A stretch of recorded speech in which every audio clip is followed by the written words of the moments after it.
What you don't know can hurt you, and what you do know can set you free.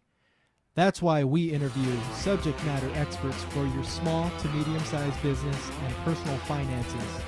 Because knowledge is power, but experience is everything.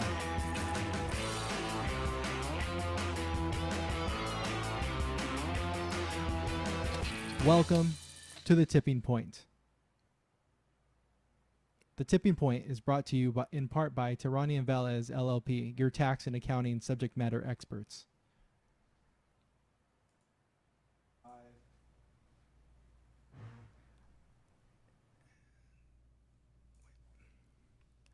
Welcome to the show, everybody. I'm your host, Gabriel Velez. Our guest today is Mike Gellman, author of Pipe Dreams, 7 Pipelines of Career Success, and inventor of the Career Catapult, and CEO of High Five Career Coaching. Mike is a career and executive coach who facilitates transformational business and career success among purpose-driven organizations and leaders. Welcome to the show, Mike. Thanks, Gabe. Yeah. Good morning. How's the day going so far? So far, so good. Yeah, just working with different clients and taking a nice break to talk with you. Awesome. So I'm really excited to have you on the show today because really what you deal with is people, leadership dynamics, and it really in business, people are like one of the most important parts of it. You know, you have your people, you have strategy, you have execution, you have cash and finances, but amongst the most important things are the people. So thanks for coming on. Yeah. So just, give us a brief overview of what it is you do when you go into an organization as far as like catering to the leadership and people coming into director roles and VP roles. Sure. Well, oftentimes I'm brought in to help, with a team that's not functioning well. They're not achieving the results or whatnot. Or a leader, maybe they're just not living up to their potential. And it could be someone that has a lot of potential, but there's more things they can do to round themselves out to be more effective. So one of the first things I do is just an upfront needs assessment and get an understanding of, if it's with an individual leader, getting a good sense of what's going on for them, what might be holding them back. What are their goals? If they're not clear on the goals, that'll be part of the coaching work that we do. And then with teams, it's the same thing. I'll interview team members. Sometimes I'll do an online survey and just get that data basically to understand what's going on. And so that helps me just diagnose what are the root issues here that we need to work on, and then having a conversation with a client around that and proposing some options and some recommendations. And here's the body of work that we could work on. Okay, so let's talk about the organization, and we'll take kind of a top-down approach and talk about leadership first, and then we'll talk about employee dynamics and teamwork and things like that. So, like, what does it mean to be a leader, and what are the key things that a leader, or the key attributes that a leader needs in order to be effective? Yeah. There's a lot out there. Like if you Google leadership, there's a lot out there. You're going to get a million definitions of it. But at a high level, in my view, a leader inspires others and enables others to be able to do their best work. Mm-hmm. And many individuals have a difficult time with the transition for that, but involves kind of communicating a compelling vision. Right, and it might be a collaborative process, but having a compelling vision and direction for the organization. How are we organized? How are we organizing around the work that needs to be done? In terms of setting the tone, that's a key characteristic. You hear a lot about emotional intelligence, so developing relationships and being able to adjust based on where people are at. So it's not a one-size-fits-all leadership. Ken Blanchard came out with a situational leadership model. Hersey and Blanchard came out with their situational leadership model way back when. Mm-hmm. There's different variations of that. It even went further back than them in the 50s, Michigan and Ohio State studies around leadership. There's a task component and a relationship component. And so it's balancing those different dimensions. And like you started, there's a financial aspect of things, Right. and there's the actual work to be done, and then there's the how we get it done. How it get, execution. Yeah. So, Yep. Yeah. So, awesome. And, so you're talking about, a leader. Okay. So my understanding of a leader versus like a manager, right? A leader's job is really to, bring everybody together on a strategic vision, like you were saying. So it's what makes us the same as an organization, and managers are really good at deciding what makes us different. Would you have like a similar opinion? Like a manager's job is to figure out what everybody's strengths and weaknesses are. So what's making us different, and kind of position people in a position where they can excel because of their specific attributes, their likes, their wants, and needs, and things like that. And then the leader's job as the visionary is to come in and bound everybody together for a specific cause. Yeah. I mean, I would, in terms of a manager's role, I think it's not necessarily, I see what you're getting at in terms of figuring out what's different. I would say more like what's unique about the individuals that you have, the talent that you have on the team. Okay. And what's the task at hand, or what are the goals, and what's the best way to optimize that. And so it's more operational, working on the operational level, with solving business problems. And so, whereas, leadership in its true sense is, kind of at that higher level. And many times you have people shifting back and forth, right? The same individual between kind of managing and leading. Okay. But there are distinct skill sets involved. There's many managers there who aren't really the conceptual. They're not able to, it's not a strength of theirs. Mm-hmm. It can be developed, they can develop that muscle, but so management in my view is more how can we optimize processes and all of those things and getting the work done, kind of the how part, whereas leadership I view as more of the what. And there's an overlap between the two. It's not black and white, but and leaders, there are leaders at different levels, right? So there's the sure. CEO of the company who integrates, and then there's leaders in specific functional roles and specific process roles. And it's not always a title. So I mean, the most high performing organizations have a more fluid definition of leadership and operationally as well, whereas any individual, regardless of title, could be a customer service rep, can be a leader. And a lot of leadership is around influence, being able to influence others, whether it's employees or whether it's outside the organization. But leadership can take place at all levels. So you basically end up having a leadership system where people are taking that personal accountability and responsibility, whether it's initiative, whether it's challenging the status quo, whether it's, any of those things. That can happen at any level, regardless of title. Right. So, so there's kind of a mix there. Yeah, and, in the realm that I work with, small business, you have people who are, essentially when you're a sole proprietor, you're leading and running every single function of the business, right? Then a typical like first thing that you would offboard is like finance or maybe administrative things to like a helper, and then you hold them accountable. Accountability is really part of that whole role. And then as every time the organization grows, there are growing pains because of the dynamics and absolutely more relationships, more dynamics. And it becomes more and more complex. Yeah, definitely. I mean, the family, if it's a family business or something like that, mom and pop, I grew up in a family business and worked in several. And so I saw firsthand growing up with my parents kind of what they went through with their sales force or whoever it was that they had employed. They had different businesses. One was a drugstore, another was a wholesale company. There were a couple others.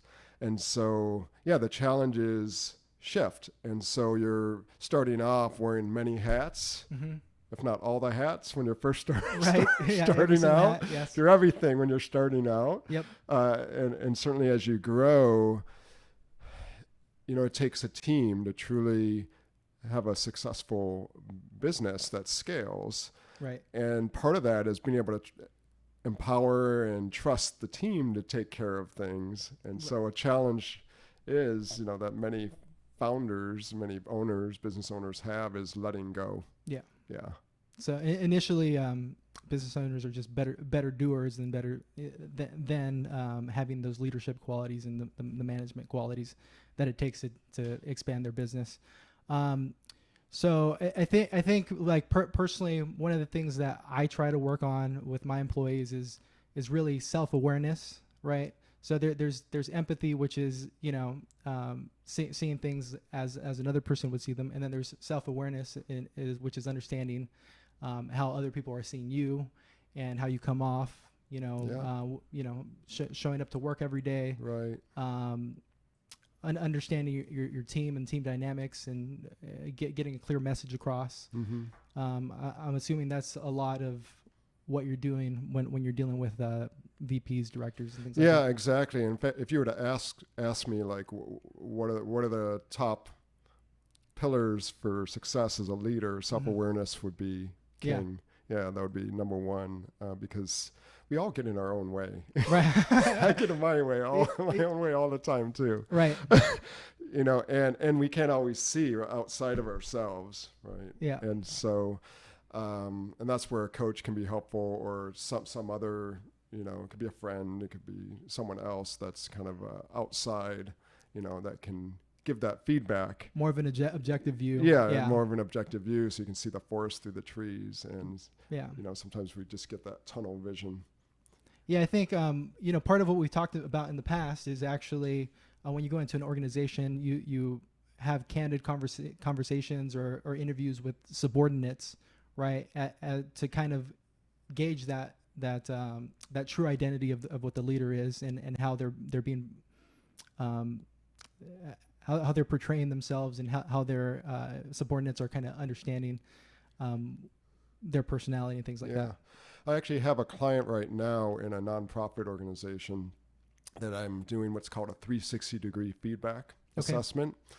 And it includes talking with the direct reports, and it also includes peers and those superiors, even board members in this instance, and even customers or partners, community members. So it's kind of that full 360 spectrum of feedback, and I'll be sharing that feedback with this leader in the near future. And so really it's it's going to be up to the client to do the work and to take it in, and they may dismiss some of that feedback. They may have questions about some and need to probe a little bit more, and some of it will just be stuff they already know. But the idea is to take that and identify, okay, what am I going to work on for the next 6 months or year, developmentally, so I can be more effective and get more out of maybe myself, but also out of my team, out of my organization, if it's a small business owner. So just talking about that 360-degree feedback and like 360-degree interviews and things like that.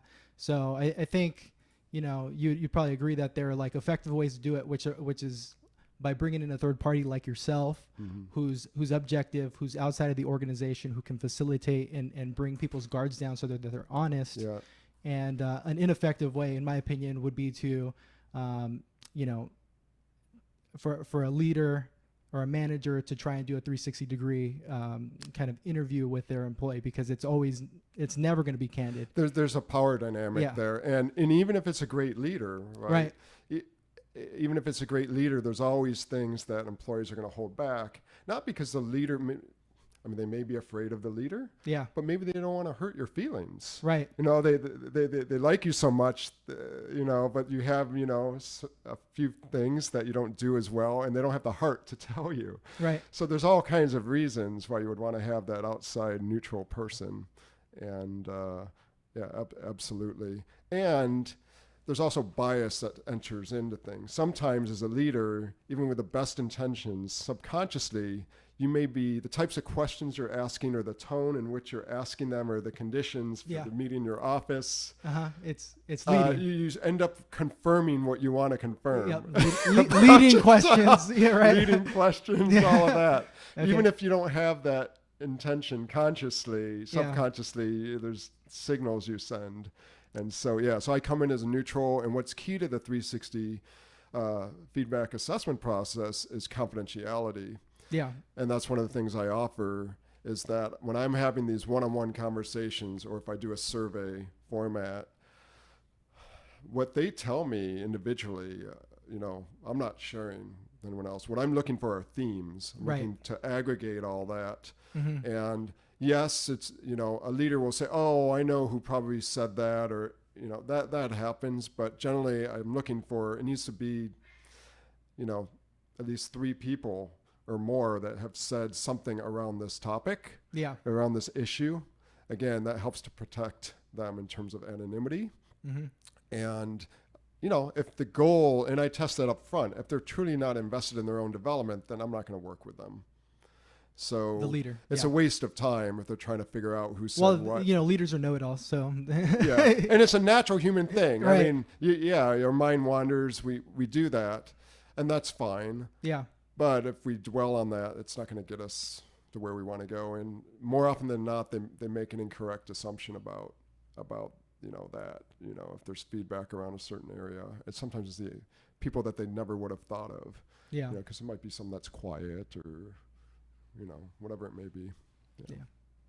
So, how important is the why for a leader? Like, why it is they're doing what they're doing. And what I'm getting at is a lot of people who decide to leave the workforce, right? Mm-hmm. And they decide to start their own business, or they want to become self-employed, and they have this grandiose vision of growing a business and expanding it and doing this and that, right? And their why for leaving their job is incorrect, or not. It's just backwards. They're leaving. This is a very common theme that people leave their job because they can't work with others, or because they don't want a job, or because they don't want to show up to work at 9 a.m. or 8 a.m. or whatever, and then they decide to go out on their own because of that, and that being like a foolish why to go out on your own, because it's actually there's accountability in an organization, right? And then there's an accountability to yourself, which is called discipline.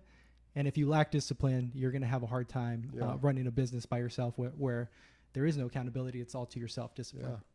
Well, I think that's where the self-awareness comes in. And I would agree the why. Simon Sinek speaks to this quite eloquently as well.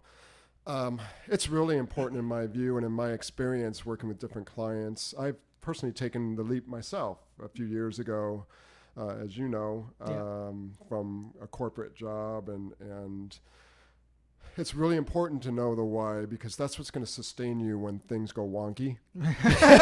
And they will go wonky, and eventually, 9 times out of 10, and you're going to be tested, right? And so if you're the type of person, many people leave to escape. Right. If your motivation is to escape something, a bad boss, a bad company, bad pay, whatever it is, right? If you're escaping something, to me, there's more work to be done to figure out what's going to make it work on your own.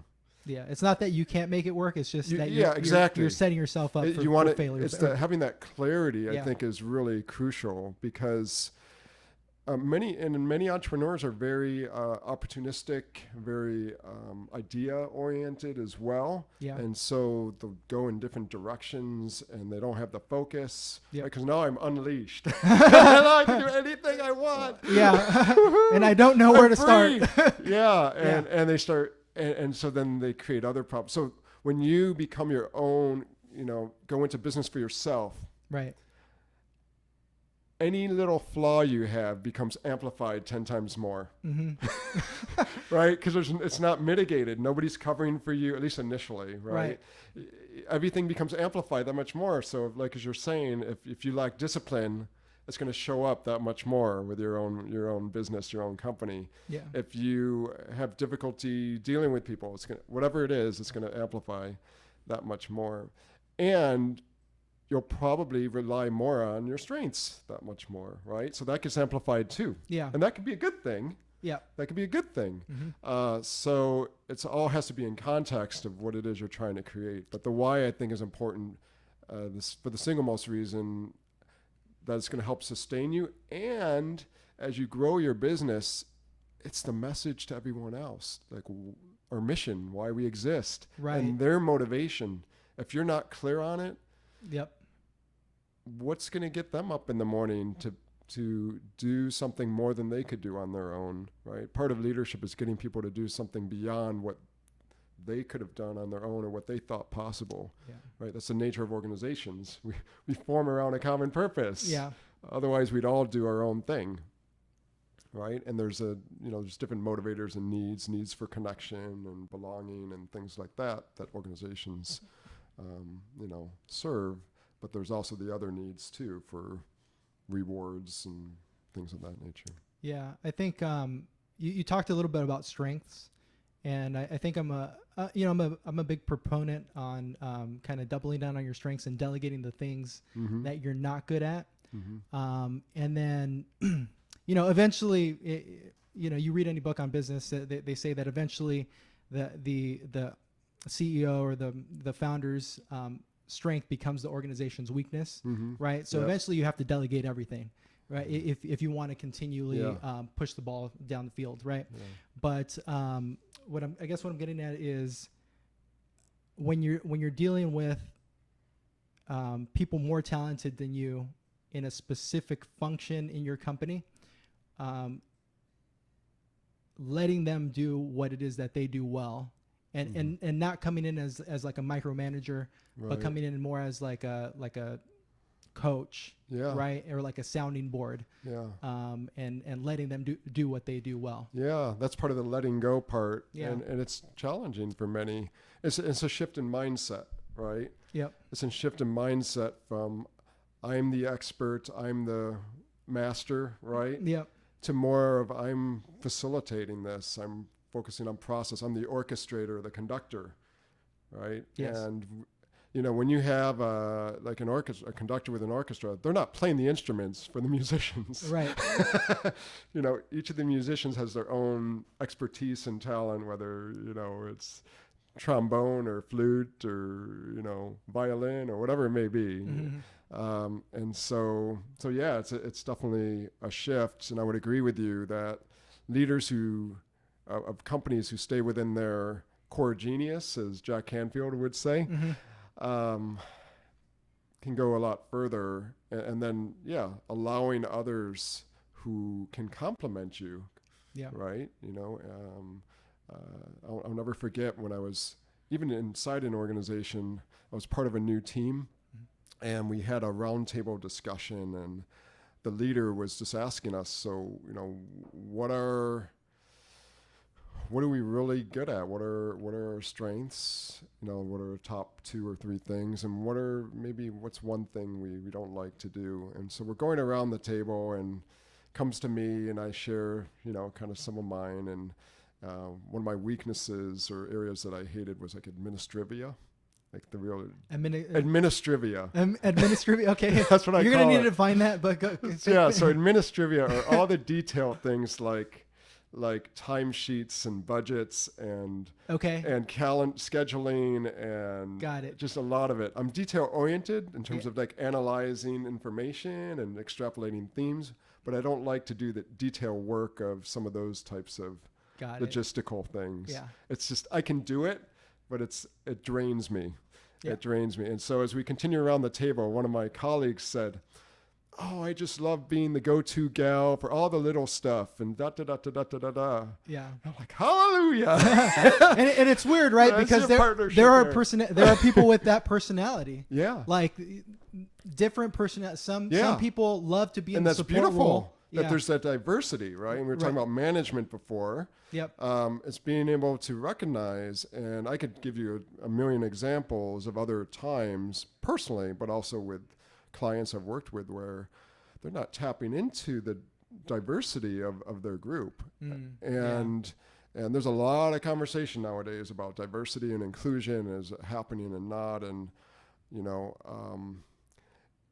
it's really key. And the strongest teams and strongest organizations are able, one, to recognize the diverse talents of the individuals in the organization, and backgrounds and everything else around that, and how to tap into it, how to leverage it. Yeah. And so, yeah. Is that like understanding that, and it's kind of segueing into the next topic, which is workforce engagement, right? Tapping into that, everybody's talents, everybody's desires and wants. Talents and their perspective in all ways, backgrounds, their networks, right? So that's often under, what's the word I'm looking for? Not necessarily underappreciated, but it's not talked about enough. And it's gaining steam now within your workplace about the employee experience. Okay. So there's employee engagement, which, gets at, how much pride does someone take in the organization? How willing would they be to refer others into the organization, for example, whether it's customers or future employees? And just, showing up and willingness to go the extra mile, right? So that's engagement, willing to dig in on something that they believe in, right? It could be negative engagement too, but engagement is engagement. They care enough to maybe argue a point. They're engaged. Whereas a workforce that's disengaged, they're starting to check out. They're looking for other job opportunities, all of that. The employee experience is a little bit broader, kind of like a customer experience. Right. When you look at from when an employee comes into the organization during the application and interview process, that's part of the experience, all the way to their first day on the job, right? The onboarding process, to how things happen day to day, conversations that they have with their boss. Was that a net positive or a negative, right? To how they see others treated and interacted. So that's all part of the experience. And what the company does for the community, right? That's a big thing now. Yeah. Is that social responsibility and community impact, that third bottom line, what are we doing there? That's all part of the experience of being an employee, right? So, yeah. Keeping employees engaged, really important right now. I think, and in small business, we feel it a lot, because obviously we have smaller budgets than like the large organizations for recruiting and things like that. So, and unemployment the way it is right now, right? It's very, very competitive. Yeah. It's like to get talent. 3.8%. Yeah, I think it's less in Orange County, and in my industry, it's like I think less than 1% at right now. Okay. Yeah, so just full employment. Everybody who wants a job has a job, and they're probably looking for the next best job also. Right. I think there's a Gallup poll out there that says that more than half of employees are disengaged at work. Yeah. So, really, really, really important what we're talking about here. Yeah. And I see it in the career coaching that I do a lot of career coaching, and whether it's a good economy, I'm busy because people are, they can be picky, they can be choosy. Yeah. They're not going to be held back as much. And in a poor economy, unfortunately there's layoffs, and it's harder to find a job, shortage of jobs, so people need help as well. And so, but people want something that feels right. And that goes back to the experience, it feels right. I'm paid what I'm worth. I'm valued. Yeah. Yeah. So people want to feel appreciated. Yeah, absolutely. Yeah. It's not always the money, right? There's always, you look at the different motivators, right? You see those reports come out about why people leave, for example. And it's usually the boss or the culture. There's an ongoing debate now, culture versus boss in the field. Yeah. It's all, it fits in together. But also on the flip side, what motivates people now increasingly is opportunities to learn for development, a company that's going to invest in their development. They're not necessarily expecting to